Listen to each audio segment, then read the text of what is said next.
Такая история, которая произошла у меня здесь в Германии с зубами, она возможна только при страховой медицине. В Украине это никогда бы не случилось. А история заключается в том, что я уже 3 раза поменял пломбу на одном и том же зубе. Это передний зуб, и там, конечно, очень сложно пломбе удержаться. И теперь я сегодня приехал, чтобы снова ее поменять, потому что она расшаталась. Но если бы это было в Украине и у меня выпала бы пломба, которую я поставил за деньги, то в следующий раз я пришел бы к врачу, он бы мне предложил другой вариант, который был бы прочнее, потому что ставить такую же аналогичную пломбу, которая через 2 месяца снова расшатается, снова выпадет, это не в интересах украинских врачей. Они понимают, что клиент не будет бесконечно платить деньги. А здесь страховая медицина. Мне эту пломбу ставят по страховке. Сегодня я, конечно, хочу спросить, не могут ли они предложить мне какой-то альтернативный вариант, потому что, последняя пломба у меня буквально за 3 дня снова расшаталась. Ситуация интересная. Сейчас пойду попытаюсь выяснить, что они могут предложить еще.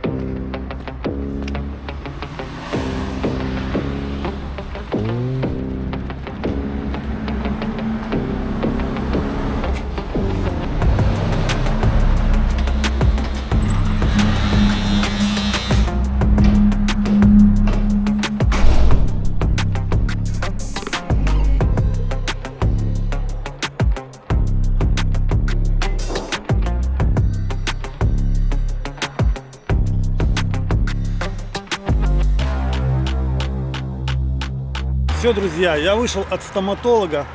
Мне сегодня поставили коронку на нижний зуб.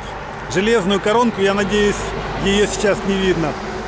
И еще мне выковырили пломбу, которая выпадает. Видите, сейчас я без зуба, без половины зуба. И мне назначили на завтра переделывать эту пломбу в 4-й раз. В общем, я спросил, а что можно сделать еще, какая альтернатива может быть. Они мне сказали, только коронка на передний зуб, и это не дешевое удовольствие. Если страховка возьмется покрыть это, то она покроет не всю сумму. Мне придется самому доплачивать приблизительно 400 евро. А если я хочу сам полностью оплатить эту коронку, то она будет стоить больше 1000 евро. Представляете? Но это должна быть не металлическая коронка, не блестящая, а белая, как зуб. Керамическая коронка. В общем, это очень дорого, поэтому завтра мне снова поставят новую пломбу. И я не знаю, может быть, как-то супер аккуратно есть. Я вроде и так стараюсь, не знаю, почему у меня все время она вываливается. В общем, как-то ее надо закрепить, может, на суперклей, как мой друг Денисов. А знаете, за год с лишним в Германии я уже привык к некоторым местам. Вот уже сейчас иду по Гёпингену, и все такое знакомое. Все-таки каждый день ходил на занятия через этот переход, через этот мост. А тут еще и Денисов, мой друг, сидит и репетирует на своем аккордеоне. Ему, кстати, дома не очень удобно играть, потому что там соседи. Так вот он выезжает сюда и людей веселит и играет.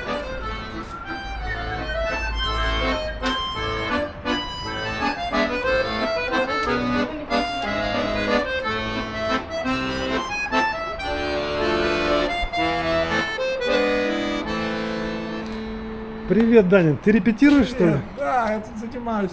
Никому не мешаю. А, еще и деньги бросают? Еще и деньги бросают. Еще и денег целую кучу набросали. Да, целую кучу. 2 евро бросили. Ну, ничего. 2, да плюс 2, да плюс по единичке, и нормально. И можно картошечку. Пойдем картошечки съедим? Едим, конечно. Че ты что тут? Да я тут по своим делам, но кто-то пока тебя встретил, решил съесть, спросить. Да? Слушай, ну ты же тоже оформляешься как предприниматель или как уже называется? Оформился. А уже. Как в твоем случае называется это? Freiberuflicher Musiker. Ага. Freiberuflicher Musiker. То есть по-русски это будет ты как свободный музыкант, свободный да? Музыкант. И... Ну, в данном случае музыкант. Но есть еще другие профессии, которые тоже так могут оформляться. Свободный художник, свободный архитектор может быть. Свободный там какой-нибудь переводчик тоже может быть. Свободный психолог может быть. Есть ряд профессий, которые могут вот так вот, они как бы нигде не будут числиться, у них есть диплом, для этого достаточно. Он уже может давать объявления, говорить, я типа даю концерты, или я там даю какие-то частные уроки или что-то. Как бы. Вот. Дал концерт. 6 евро заработал. Интересный вопрос. Ты должен финансамт отчитываться Вот про... за это, ну, За копейки я понимаю, а вообще за какие-то крупные доходы? за доходы должен. Но за то, что я там на улице сыграл, ну, теоретически, как бы, по идее, тоже может быть. Но никто мне об этом никогда ничего не говорил. Никогда ничего не говорил.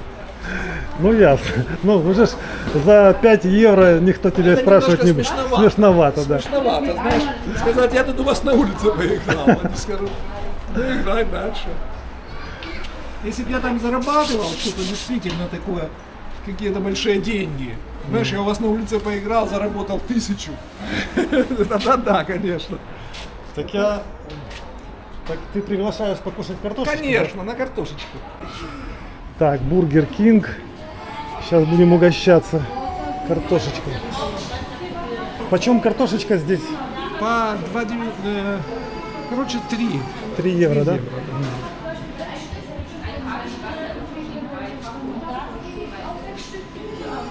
В общем, это обошлось нам в 20 евро. 20 евро, да. А ты 20 евро и не заработал сегодня, да? Нет, только 6. 6 евро. Остальное пришлось добавить. Ну ничего. Ого, какие большие картошки. Если бы я знал, что так много можно было... Картошки-то одной бы хватило, Одна да? бы хватало. Я играл в Швейцарии, возле Швейцарии, на политическом мероприятии, где участвовала итальянская община. Там было мероприятие за демократию, и они там тоже как бы приняли участие. Там меня приглашал дядька, он по-немецки вообще говорить не умеет. Но он тут живет уже долго. Ну, как я. Но я недолго. Итальянцы, они вообще, они, к нам приходила итальянка на курс, на первый еще, там где Лада сейчас, в этой ВХС. И она такая уже тут 3 года работает, и вообще была не в зуб ногой. Я такой ее спросил, а вы как, типа, работаете? Она говорит, у нас итальянская среда. Ясно. Но мне там вообще не приходится. Да есть люди, которые по 20 лет живут и не Да, говорят. да, да, у нас там итальянская среда, я говорю, там по-итальянски не работаю. Всем приятного аппетита. Очень вкусная в Бургер Кинге картошечка. Мы с Даниилом частенько заходили, когда мы ездили каждый день на курсы. На курс, да. И перед поездом поглощали. Успевали. Спасибо Бургер Кингу.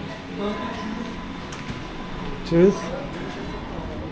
Пойдем с Даней прогуляемся по Гёпингену и поищем, где бы присесть и сыграть что-нибудь интересное. Красивое место.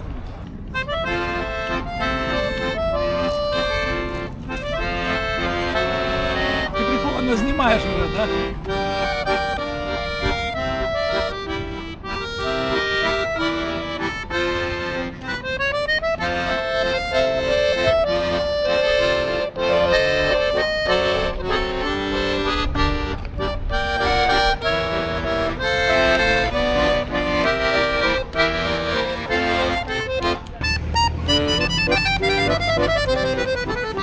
Полиция поехала.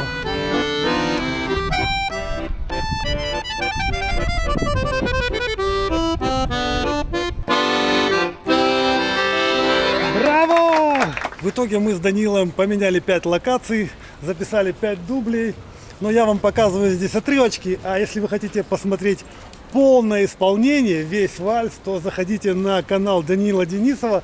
Я оставляю ссылку всегда в описании. Можете послушать целую песню.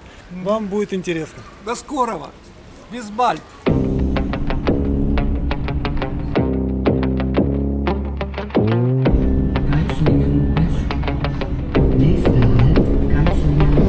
У меня недавно был день рождения, и мои родственники, которые живут далеко, решили меня поздравить, выслав мне посылку. И вот посылка пришла, мне пришло извещение на телефон, что можете прийти и забрать. Ну что, разобрался я, как это сделать. Смотрите, открылась ячейка, и в этой ячейке лежит моя посылка. Ого, большая какая. Большая какая посылка. Посылка с Amazon.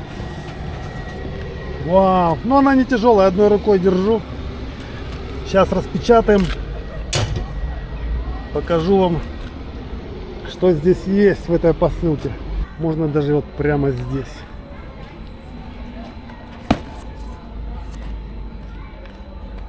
Я даже взял с собой ножнички для того, чтобы распечатать на улице прямо и посмотреть, что мне здесь за подарочек прислали родственники. Какой-то рюкзачок. Как вам, друзья? По-моему, неплохой.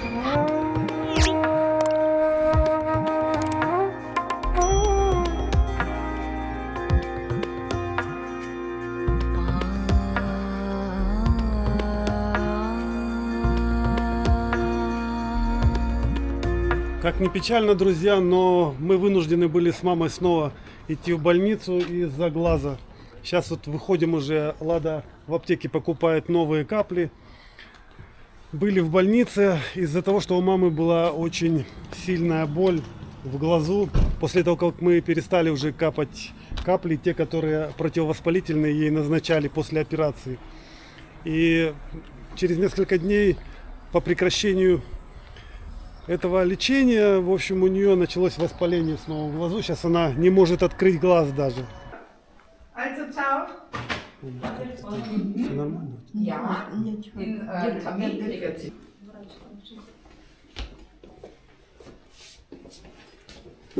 Она хотела там на аппарате просто сама глянуть, но говорит, нужен врач. Она говорит, просто он не открывается, она не может посмотреть. Да. А покажи, вообще не открывается. Не открывается. Не, этот я открываю. Він тоже не открывается сам. И Но тот я, тоже не открывается, вообще два не открываются. я открываю вот так. А этот вообще не открывается. Так мало того, еще страшная головная боль. Мама не спала целую ночь. И глаз болел. Сам глаз. Сам глаз болит. Ну, второй нормально, да? Второй Да, глаз. ні, це нормально. А це чуть дернулась. И сразу болит. Малейшее движение и болит сразу.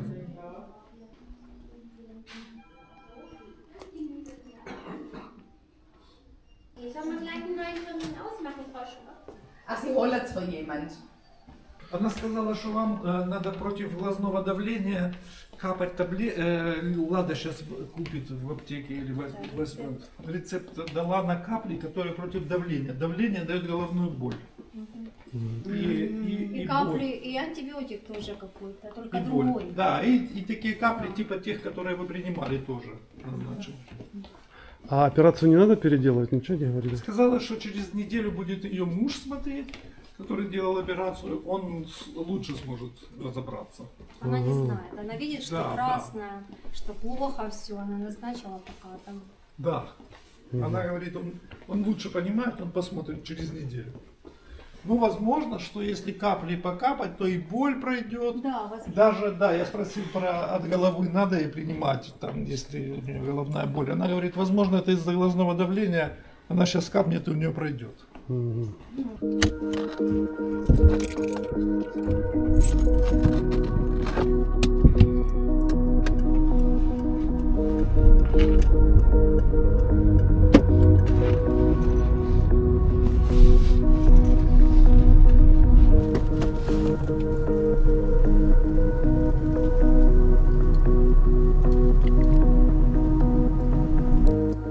Последнее время, когда паркуюсь возле мамы, смотрю, ходит один человек и проверяет вот эти вот шайбы. Шайбы, на которых выставляется время парковки. Здесь можно парковаться на 2 часа. Такое место. И если не поставишь время, то считается, что ты нарушил уже парковку и будет штраф. Не знаю, штраф может быть от 10 евро и выше. А парень, который ходит, фотографирует, вот он, смотрите. Вот он ходит, снимает машину. У него там написано на спине, что такое полицай. Не вижу отсюда. Короче, видите, фоткает номера, а я фоткаю его.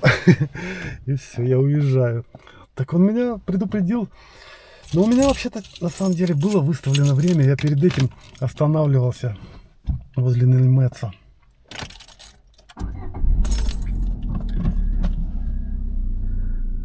Вот он, видите, пошел дальше проверять машины. Прошло уже 2 дня с тех пор, как мама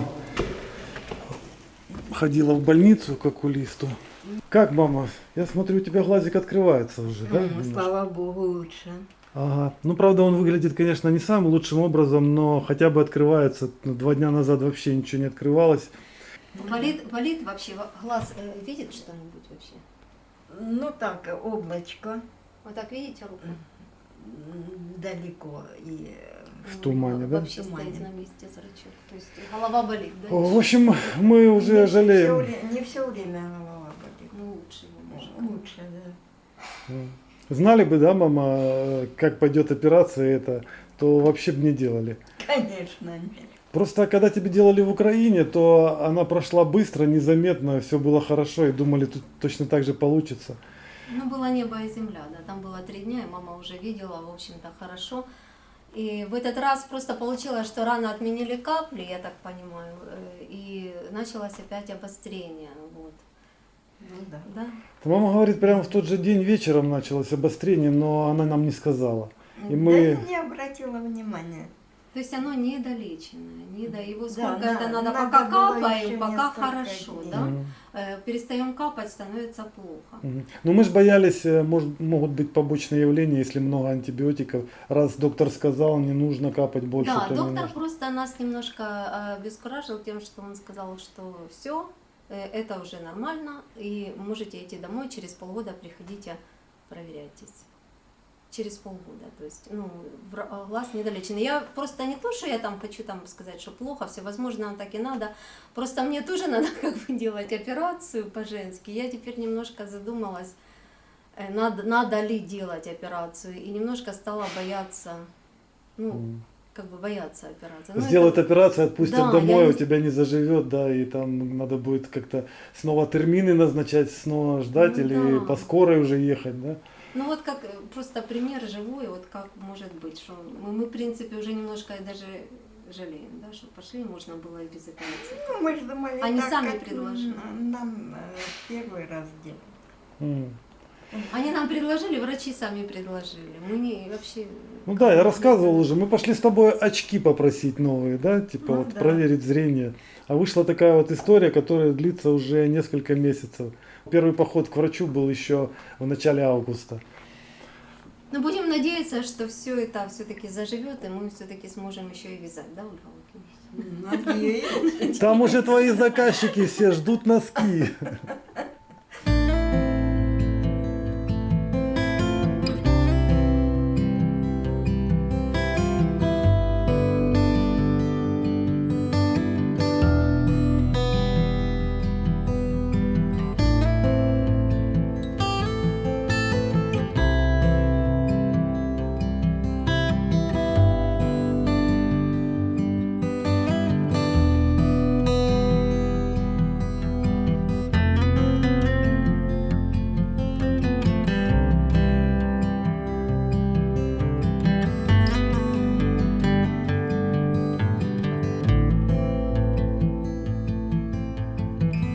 У нас сегодня очередная прогулка на местную достопримечательность в замок Хельфенштайн. Пользуемся тем, что небо немножко прояснилось, потому что здесь сейчас такая погода очень редко бывает. С утра шел дождь, и вот, наконец, чуть-чуть солнышко выглянуло, и тут же мы с мамой и с Ладой поехали прогуляться. Хочу рассказать всем нашим зрителям, чтобы не подумали, что мы жалуемся на Германию, на немецких врачей за то, что у мамы с глазом такие проблемы, за то, что у меня на зубе пломбу переставляют уже 4 раза.